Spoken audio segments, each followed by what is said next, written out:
everyone, and thank you for joining in.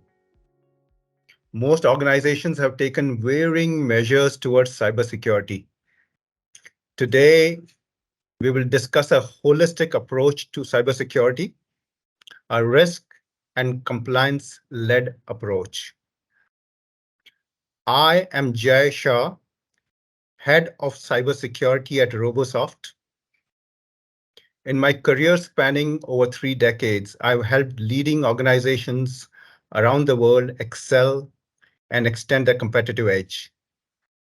I shall be your host for today.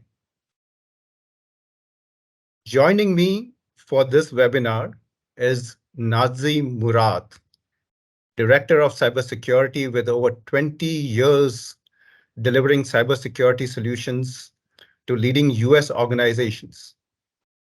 Welcome, Nazi. Thank you for the introduction, Jay. It's my pleasure to participate in this webinar. Cybersecurity attacks get more complicated and frequent. Sharing knowledge and increasing awareness is a small yet important toward winning this battle. As we know, majority of organizations, almost 70%, have experienced an attack due to an unknown asset. Yet, a significant portion of the attack remain unknown to security team. There is a staggering 500% increase in regulatory changes in the last 15 years. And the cost of loss prevention runs into millions, and 8 trillion as cost cyber crimes this year, and 5.6 to 15 million, that's US dollars, as the average cost to meet compliance and non-compliance issues. Well, Nazi, those statistics are quite alarming, and so are some of the recent cyber attacks. So in September alone, the casino giant MGM reported a cybersecurity issue causing a $100 million hit to their third quarter results. And in mid-October, some pro-Ukraine hackers hijacked Russian musicians' Spotify accounts to post anti-war messages. As a matter of fact, this week itself, Stanford University is grappling with a digital breach where almost 430 GB of data is claimed to have been pilfered. Not just that, last year, even the Costa Rican government was hit by ransomware attacks. So whether it is financially motivated or for promoting geopolitical interest, whether it is an organization or whether it is a government, cyber attacks are getting more frequent. While we all acknowledge that, but yet most companies agree that they are far from being able to consider themselves secure. True, Jay. Business leaders continue to accelerate digital adoption to increase customer acquisition and unlock a greater efficiency. Hybrid working has extended this complexity of its IT landscape. As IT environments get more complex to serve the digital transformation effort, it also lends itself to increased possibility of cyber incidents like the ransomware attack you mentioned. AI and ML fueled attacks provide higher sophistication to cyber attacks. So cyber attacks are getting more frequent, sophisticated, pervasive, and there is no indication that trend will slow down. Yet digital cloud investments outpace cybersecurity spends despite the surge of these attacks. True. Organizations should account for risk to stay compliant with their regulations. Well, challenging situation indeed. Well, digital acceleration, cloud adoption, all end up expanding the IT landscape, adding more and more vulnerabilities. And of course, IT AI sophistication does not reduce that vulnerability, makes it far more complex. Well, Nazi, you mentioned that regulations and risks. So what are some of the best practices to address risks through compliance? Absolutely. Compliance and risk management are very closely aligned. Compliance, as we all know, mean conforming to a rule such as specification or a policy or a standard or a law. Well, compliance in association with established industry regulation, right, ensures organizations stay protected from unique risks. Whether risk management helps protect organization from these risks that could lead to non-compliance, which is itself is a risk. Here are some of the compliant and regulation to reduce risk. Yeah. Determine which regulation and standard are relevant to the organization and compare your existing policy, procedures, and security controls to this requirement. Mhm. Study, understand, and specific requirement for each application applicable for each applicable regulation and perform some gap analysis. Develop comprehensive policies and procedures that align the regulatory requirement and put in place necessary security controls and measures to ensure compliance. Schedule internal audits and assessment and continuously monitor your organization's compliance and maintain detailed record of compliance effort, including audit reports, assessment results, training, records, remediation, and policy documentation. And at the end, report to regulatory authority if required, and stay up to date with those changes of those regulations. Right. Well, thanks, Nazi, for that. Well, diving a little deeper, why is risk management so important, Nazi?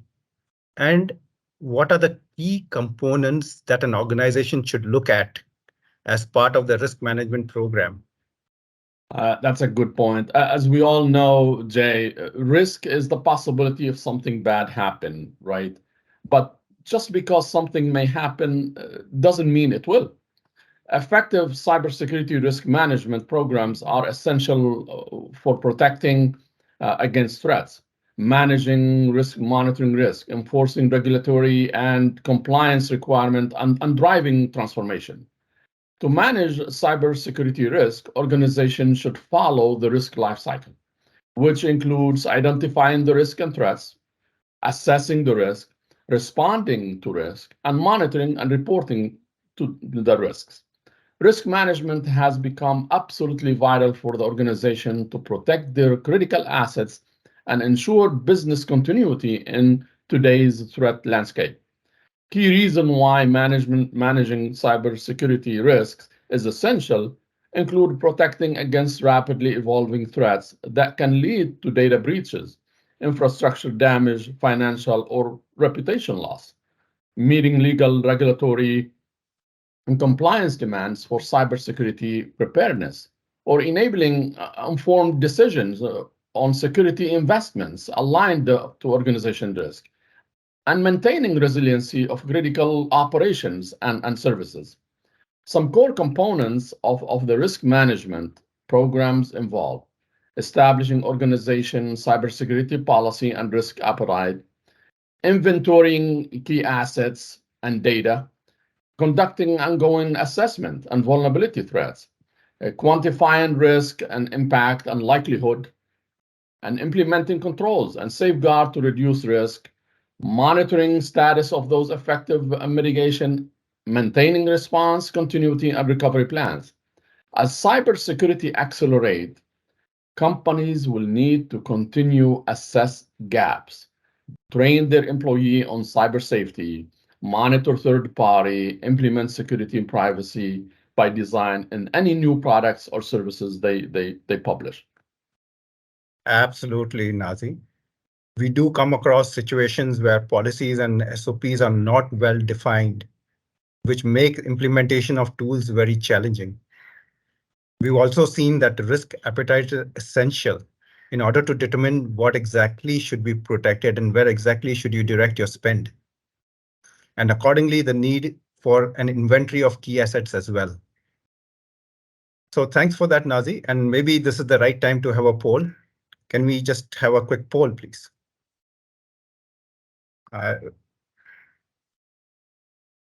I'll request the participants to please put in your votes. to see how exactly and where exactly is the cybersecurity maturity of organizations around us.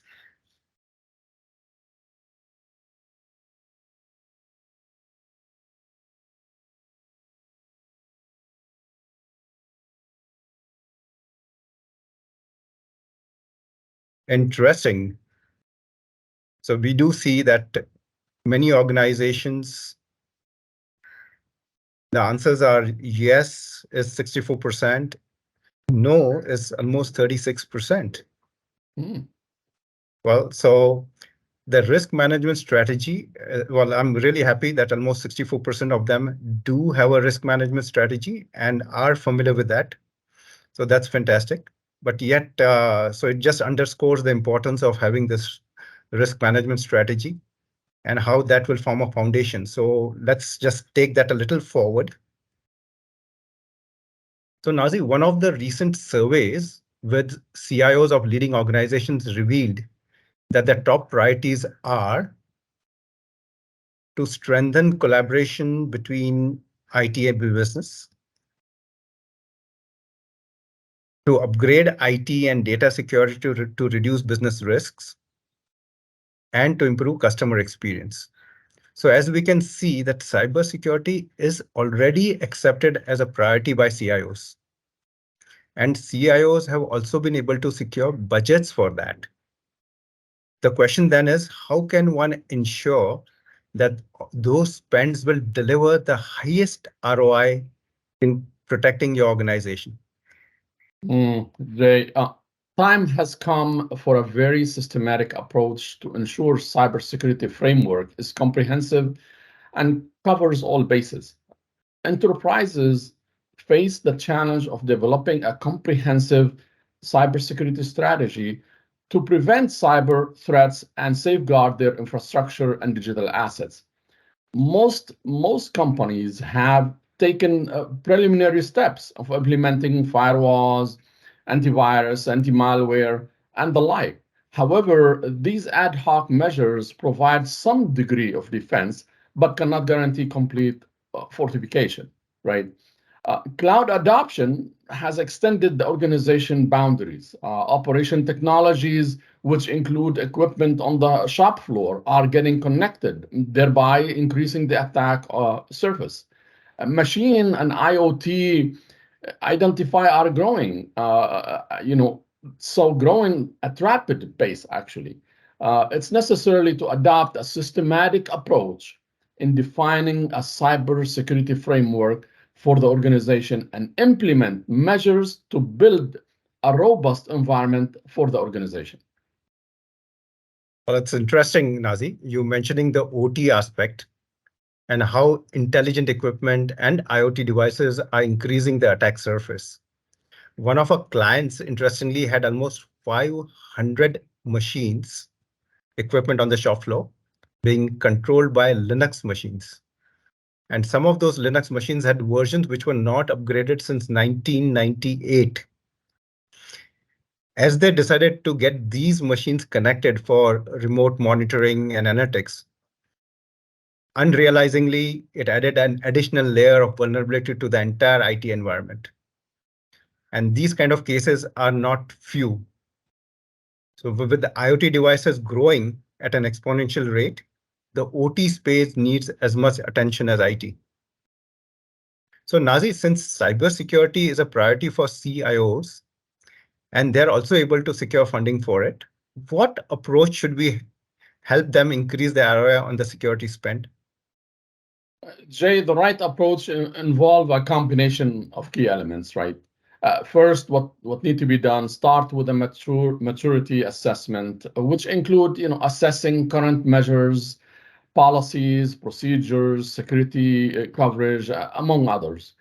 Second, what need to be done is data classification is one of the under-stressed aspect of cybersecurity.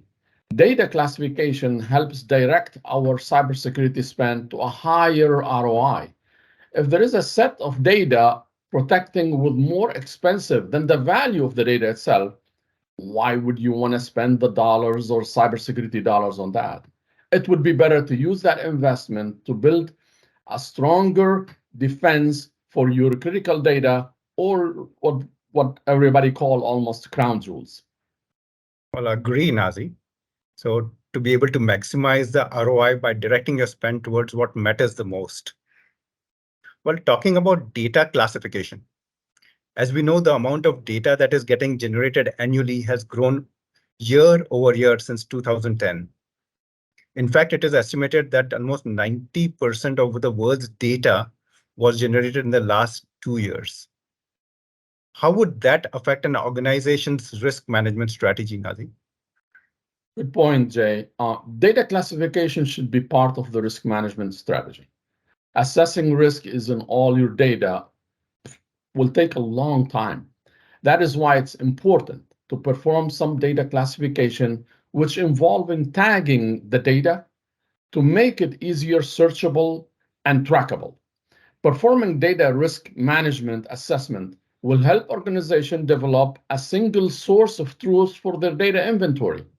You will be able to separate the high value data you need, right, from the low data that clutters all the other system.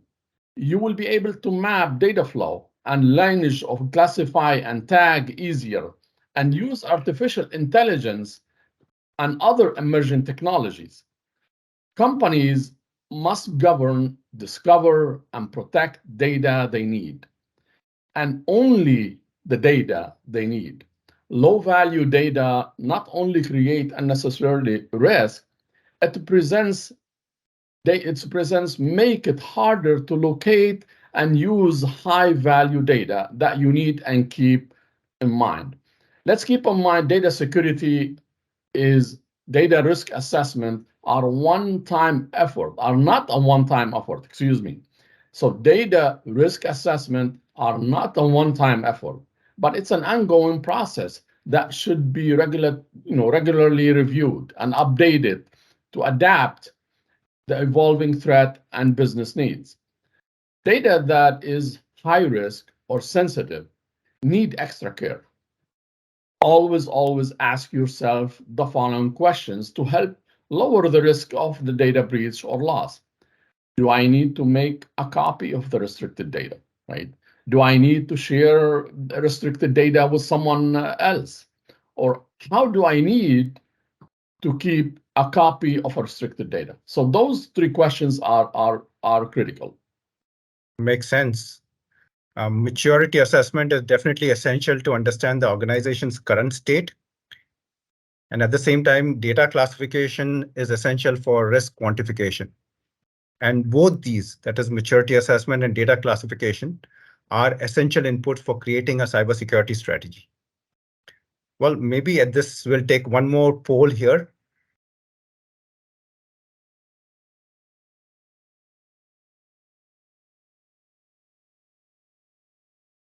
Well, when was cyber risk assessment last performed in your organization? I know this is not very, very common, but it would be great to understand exactly how organizations are handling this around here around.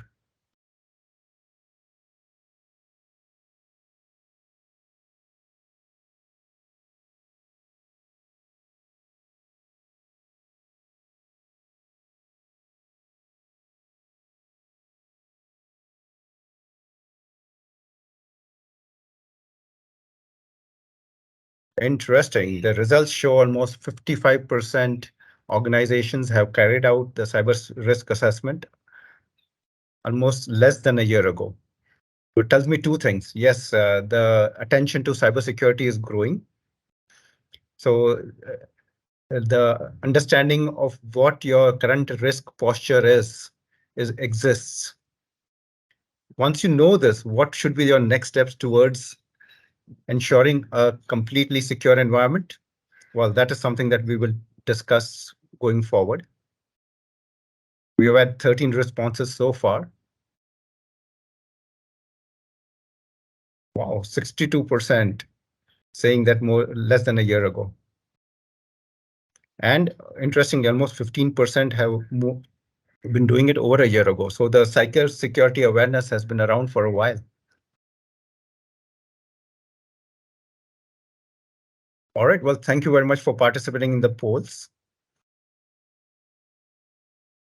So, Nazi, we've been talking about risk management, but at the same time, on the other hand, there are compliance requirements.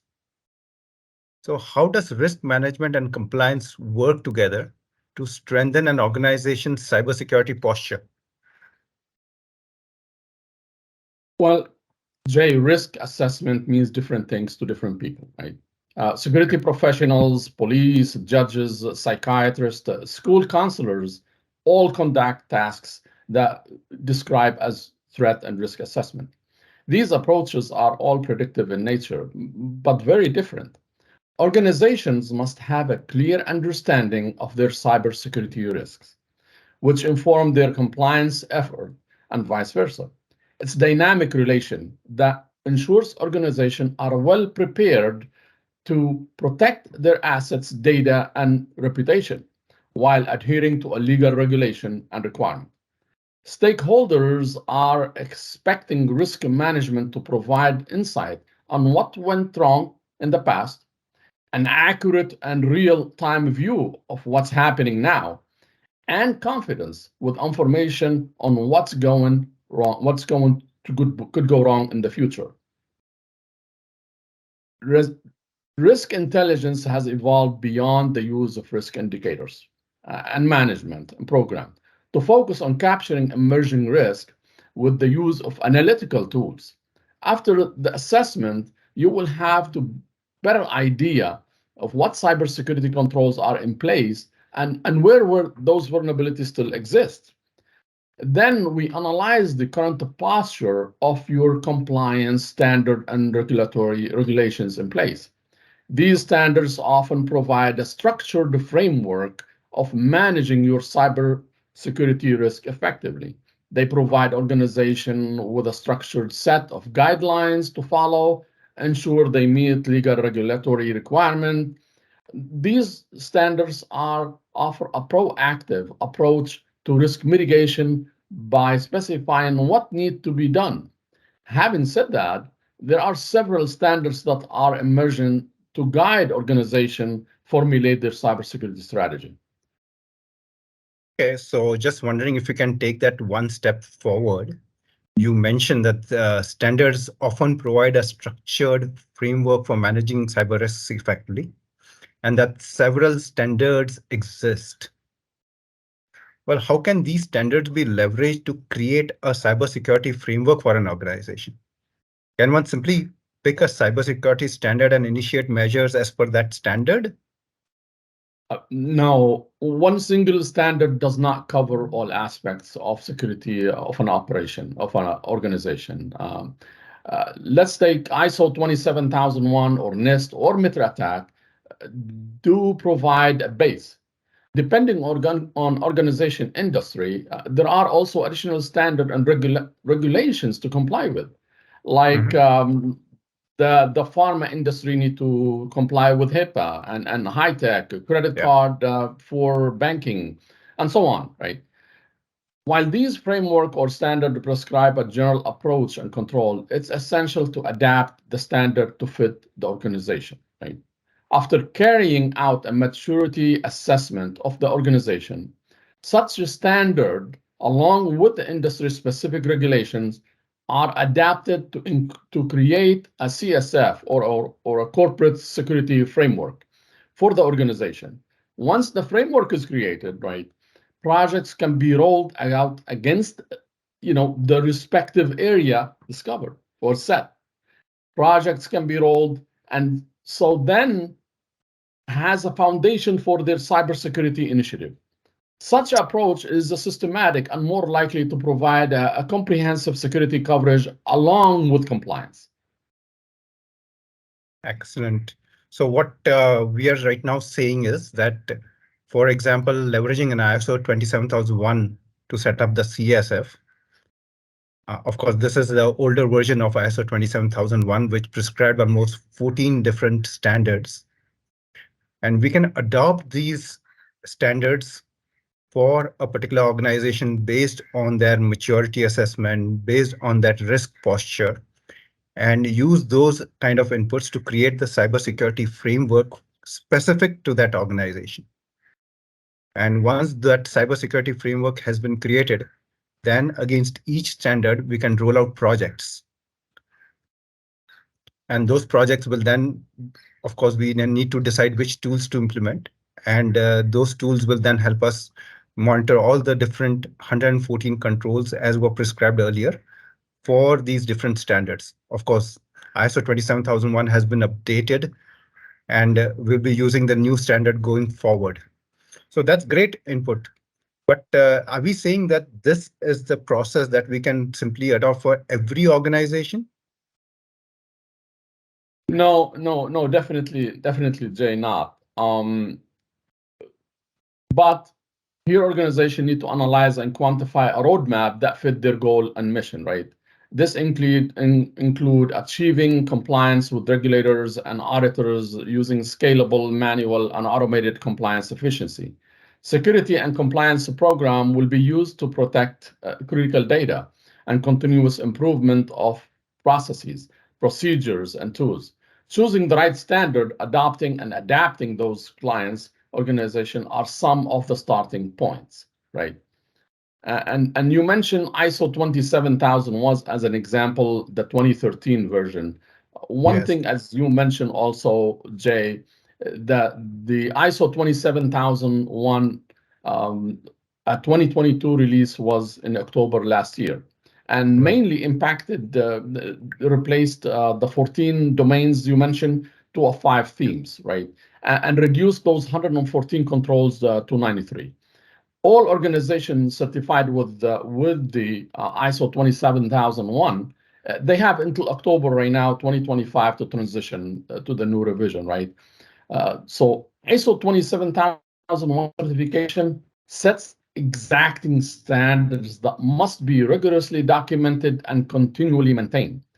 To summarize some of the main steps that ISO 27000 risk assessments are, usually risk identification, which listing the assets and threats, vulnerability, and stakeholder relationship, right? Risk analysis, which is assessing consequences, impact, and likelihood. And risk calculation, which is determining the level of risk.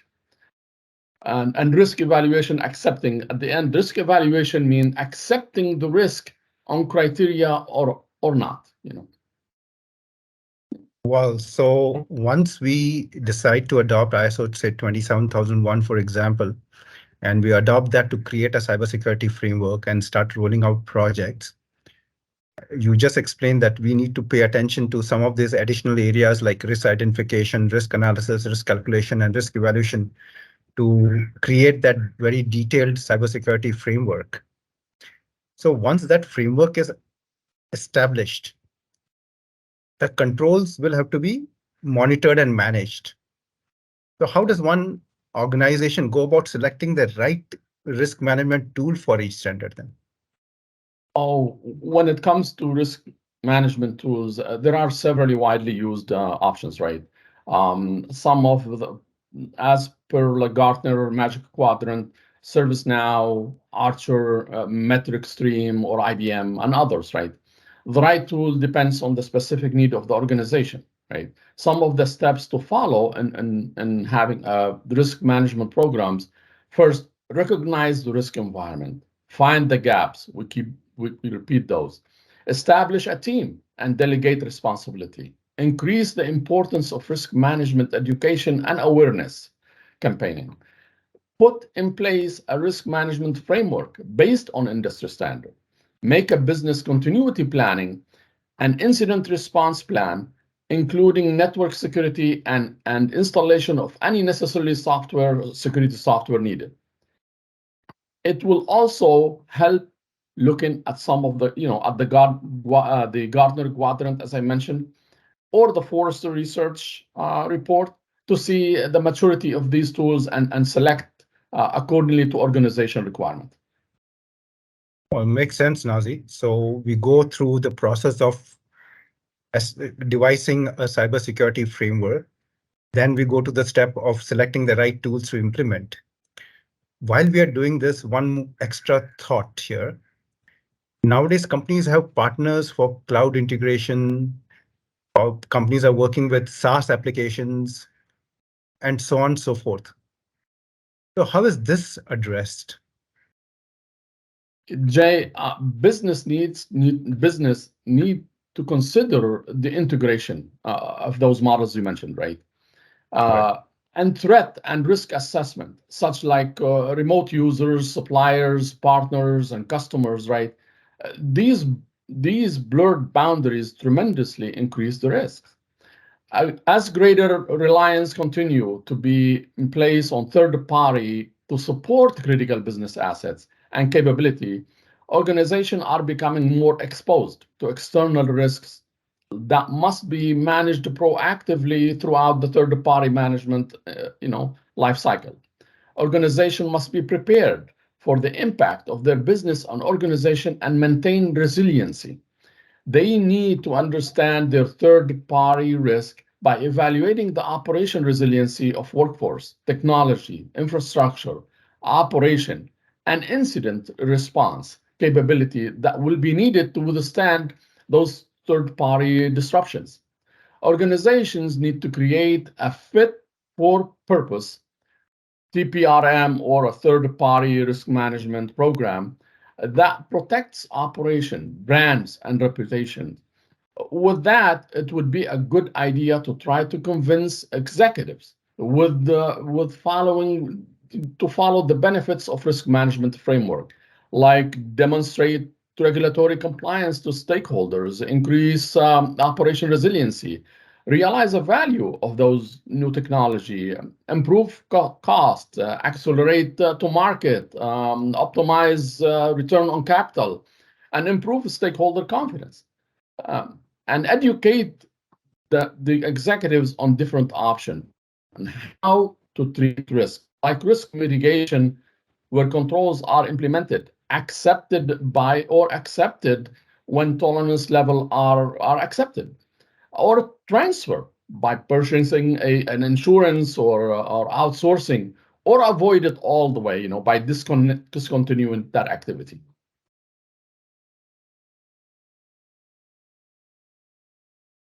Jay, I'm sorry, Jay, I Right. can't hear you. So, so we create a framework, we implement certain tools, but at the same time, we need to keep it in mind that we need to have all the integrations addressed. We could have integrations to our applications which are on the cloud. We could have integrations with our suppliers which need to be addressed. So great. So having gone through that cycle and having gone through that entire process of implementing the necessary tools, what is next? Jay, in order for organization to keep an eye on risk, organization need to implement a risk monitoring and analysis best practice, right? That would be like a predictive risk monitoring that provide the early warning of emerging risk, allowing companies to proactively mitigate those risks, and have also reactive risk monitoring, which is usually the initial, by the way, that would be the initial monitoring mechanism where organization tracks, reports loss events after they happen. But central to this technique, you have to have like a post-event with remediation plan, an ability to prevent reoccurrence of a similar event in the future. And the most advanced would be integrated risk monitoring. That risk monitoring is called a discipline or a process or initiative that an organization has assimilated with overall business strategy, right? It is next stage of monitoring that utilizes passive and active risk performance, compliance, and control indicators to objectively report risk performance threshold periodically or close to near real time. The primary emphasis of this technique is timely report out on risk given identified risk criteria or risk assessment criteria. As part of the risk analysis, where AI and ML can play a big role, can determine potential threats, impact associated with loss, and assessment of vulnerability and reviewed in combination. And once the threats are identified, organization can plan and how they can mitigate that risk. Well, true. So what it seems that the post-implementation management itself is a great, vast area. So Nazi, is there some sort of a guide or some input I can use to institute a process for managing the entire post-implementation part? Yes, the most useful framework for mitigating risk is the mirror attack. The mirror foundation attack framework is one of the most detailed cybersecurity framework, covered variety of tactics, techniques and procedures to mitigate those threats, right? This framework is beneficial, very beneficial actually, to the SOC, to the security operations centers, especially when it comes detecting malicious and suspicious activity and evaluating the current state of the organization security posture. Using this framework, organization can widen their security capability to facilitate early detection and effective incident response. The framework is categorized into three matrices mainly. The framework is enterprise, that's one, mobile second, and industrial control or ICS.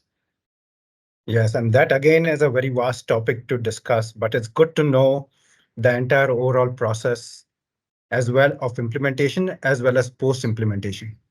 So while we go through this entire process, is there a sort of principle, a North Star principle that one can follow as we go through this process of establishing a cyber secure environment? Yes, Jay, I would say the best practice is to adopt like a zero trust policy or strategy and enforce the principle of least privilege, right? Start first with application security in the area of access management like IAM and PAM and ICM or CIM to help creating and managing identity, access, and authority management using RBAC and ABAC, and authentication and single sign-on, password policies, and integration with API and security. And then move to data security, right? Where you have to deal with the privacy, such as data classification, data retention, data encryption, baselining, data leakage or DLP, digital and information right, and backup and recovery. After that, I would move to the endpoint detection, what they call the on the perimeter side, to perform analysis, like forensic analysis and behavioral detection on endpoints and threat intelligence integration. Response like response like incident management integration. Um, and do a whitelisting or blacklisting if possible. Email and web security, patch management, and enforcing strong authentication policy and limit admin privilege. But last but not least, also, don't forget about your cloud security policy by deploying like a hybrid IAM solution, put control and policy for data loss, use encryption and other preventive measures, collect, analyze, and if possible, remediate security alerts using your SIM or your SOAR, and have a business continuity plan that is resilient to attack, to make sure cloud access to critical systems is not affected, and you can recover fast in case of any type of disaster, either natural or malicious in nature, or caused by a ransomware that we just mentioned earlier. Well, cannot stress the importance of having a business continuity plan that is resilient. Like they say, incidents will happen. Incidents taking place is not the disaster, but not being able to recover from that incident is the disaster. And hence the entire incident management and the planning part of it becomes so very vital. Maybe a time for one more poll.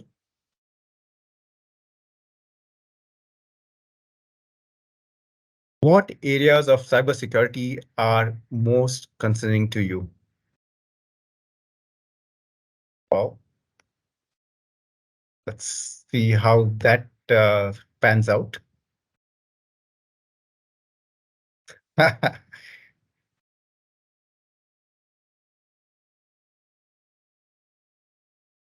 Well, not very surprising. The largest percentage is all of the above, and so very rightly said.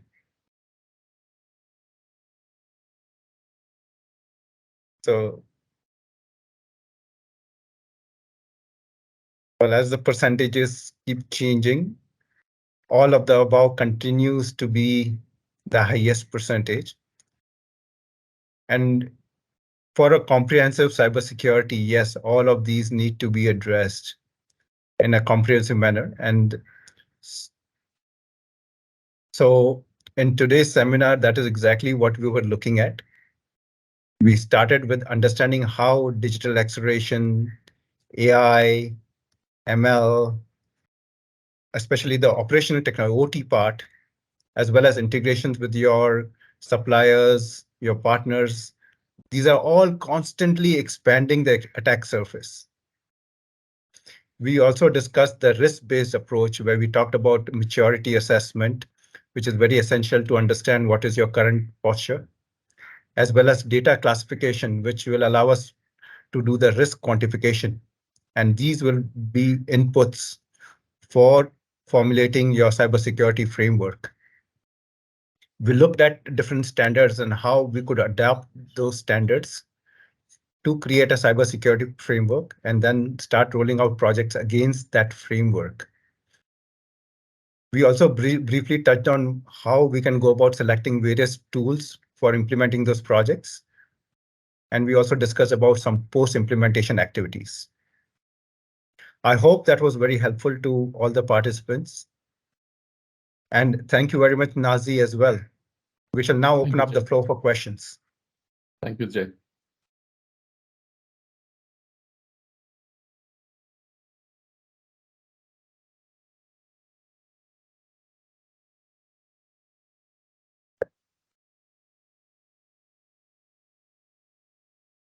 Requesting participants to type in their questions in the chat window.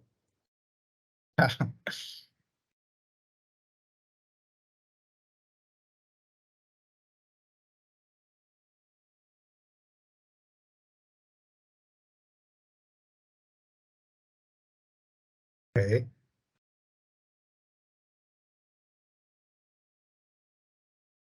Well, Nazi, we have a very interesting question here. Is ransomware a risk or a threat? Oh, that's a great question, actually. Well, ransomware is a threat, right? But business can minimize the risk of being attacked by ransomware. Uh, as we know, ransomware is a type of malware that prevents users from legitimately accessing their critical data or computers or system by encrypting the data or files on demanding a ransom payment, right, for the decryption key. Keep in mind, ransomware often spread through phishing emails that contains malicious attachments and other and link or a download, right? So that's why it's very, very essential for organization to have some kind of phishing campaign or simulation education for employees on how to spot phishing scam and to change what they call the urge to click behavior that scammers rely on, right? So yes, ransomware is a threat and not a risk, but we need to put it on our risk management strategy to kind of remediate, or let me say, prevent those threats. Right. Hopefully, I answered that question.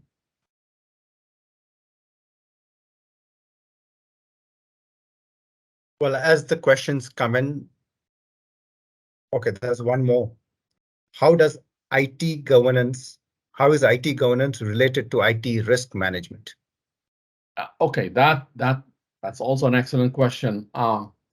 As its core, right, IT governance aim to bridge the gap between business goals and IT strategy. So that's the governance definition, right? IT establishes a set of policies procedures, controls, and enable organizations to make informed decisions about their IT investments, priorities, priority of projects, allocate resources, and manage the risk, right? Example, let's take one example, which let's say access certification. That's a type of governance, right? So access certification of privileged access, right? Of privileged accounts um, should be done maybe at least, I would say, on a quarterly basis. Is a form of governance that can make existing privileged access owned by the administrator is really needed and does not comply with any privilege principle and does not comply with any with the least privileged principle. You always want to try to comply with that principle, least privilege. So keep in mind, governance is the overall system of rules, right?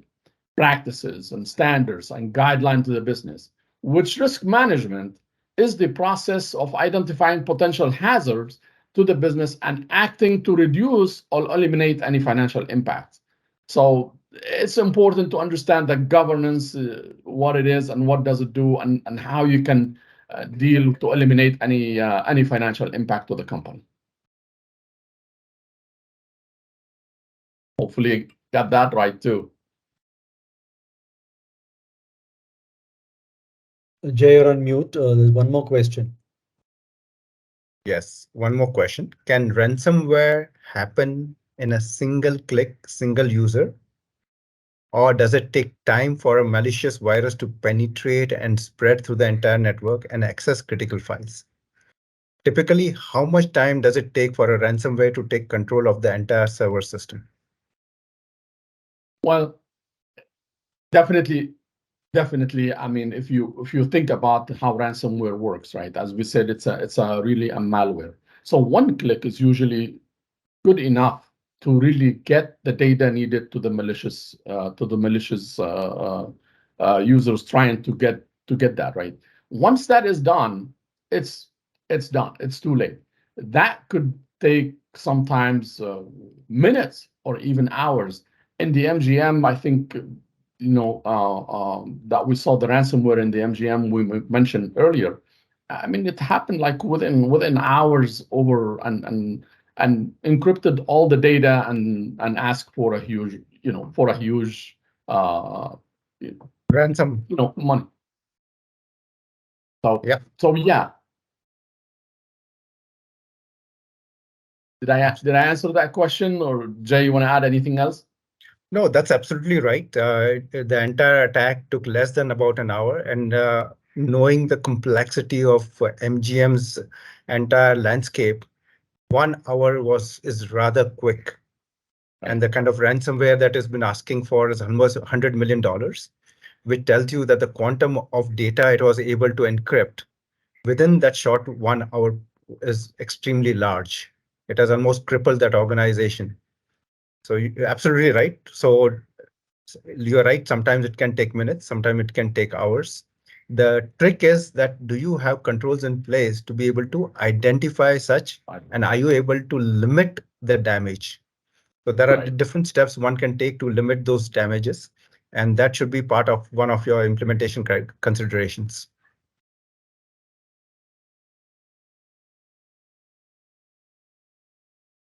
Right. If there are no more questions, oh, there's one more. Okay, there's one more from Gautam himself. There's a follow-up question from Gautam. Excellent. Thank you. All right. Thanks, Gautam. Could that have happened from within? Maybe a user who already had access to their entire system, right? In such a case, how do you firewall your system if the attack happens from within? That's a great question. Insider Yes. threat, as we all know, it's one of the biggest threats, for organization, right? And firewalls, as you know, firewalls is usually done on the perimeter. Definitely, subnetting your network and having firewall within your network can also prevent that, right?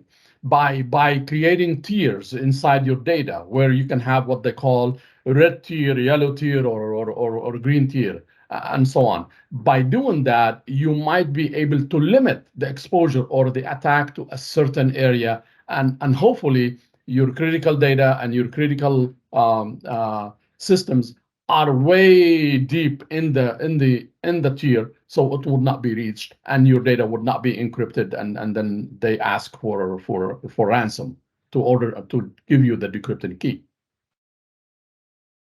Yeah. Okay. Well, there's one more interesting question, and this is more related to the India geo. Aadhaar data leak, how it happened? Well, excellent question. So Yeah. how it happened is still being figured out, but more importantly, what we need to know is what exactly has leaked. Do we know whether the data that has been leaked is important? Or do we know whether that data that has got leaked is just standard data which nobody can really utilize for any further purpose? For example, let's say I do know your Aadhaar card, but still if I need to get back or withdraw money from your bank account, I still need to go through that multi-factor authentication, have those OTPs. So what is the criticality of the data that has been hacked? And that is why we, in this particular session, covered data classification.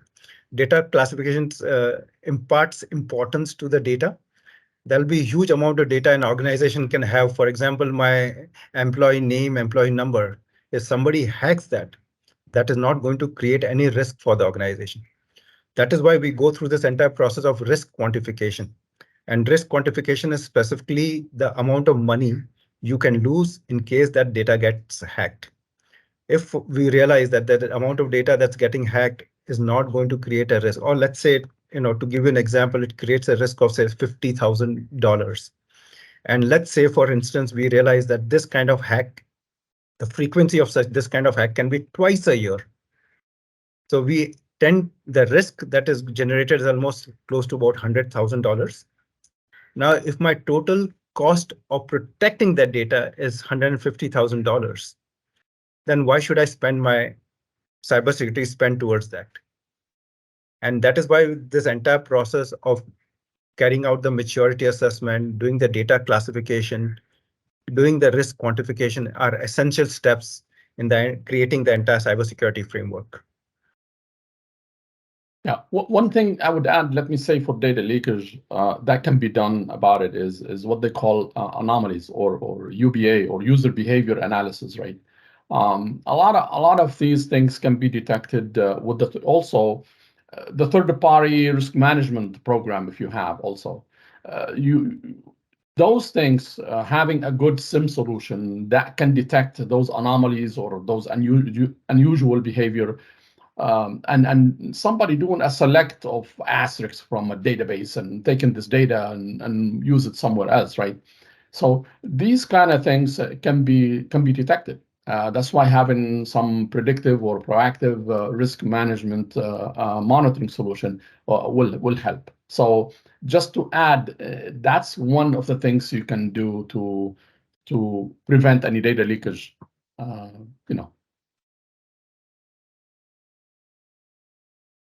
Well, so thank you everyone for attending this webinar. I hope you have benefited from that.